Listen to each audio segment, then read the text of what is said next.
السلام عليكم. اليوم غادي نتحدثوا على اخر اخبار نادي مانشستر سيتي اللي كيعيشوا ازمه نتائج هذا الموسم هذا مع المدرب الاسباني بيب غوارديولا، واللي كان اخر الصدمات ديالهم هي خساره لقب الاف اي كاب كاس الاتحاد الانجليزي يوم السبت على يد كريستال بالاس، اللي انتهت نتيجه المباراه بواحد لصفر لصالح كريستال بالاس. مباراه اللي شهدت جدل كبير وشهدت تالق حارس مرمى كريستال بالاس اللي حبس ضربه جزاء المصري عمر مرموش، وكذلك شهدت جدل كبير من الناحيه التحكيميه لانه ضربه الجزاء اصلا كانت مشكوكه فيها، يعني والحارس راه لمس الكره تحديدا في هذه اللقطه هذه.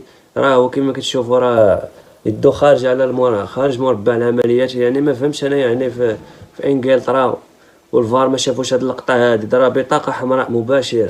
ونتحدثوا على اخر الصفقات بحسب الصحفي فابريزيو رومانو، فان المدرب الاسباني بيب غوارديولا يريد تدعيم خط الوسط باللاعب الهولندي تيجاني ريندرز لاعب الاي سي ميلان اللي كيقدم مستوى هذا العام هذا خارق.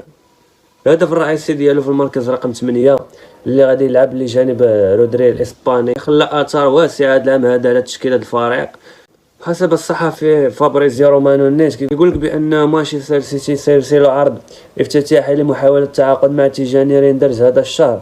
تيجاني ريندرز باغي يركز في اخر المباريات مع نادي اس ميلان في هذا الموسم، ومانشستر سيتي كيحترموا ذلك، ولكن بعد ذلك سوف يقدمون عرض مانشستر سيتي التالي. وكاين هناك حديث عن اللاعب الالماني فلوريان فيرت لاعب صانع الالعاب ديال باير ليفركوزن اللي عنده اهتمام مع عده انديه، باير ميونخ الالماني وريال مدريد اللي عندهم ورقه رابحه الا بغاو يستغلوها. هو المدرب الاسباني تشافي الونسو اللي هو اللي برز تحت يدو هذا اللاعب الالماني.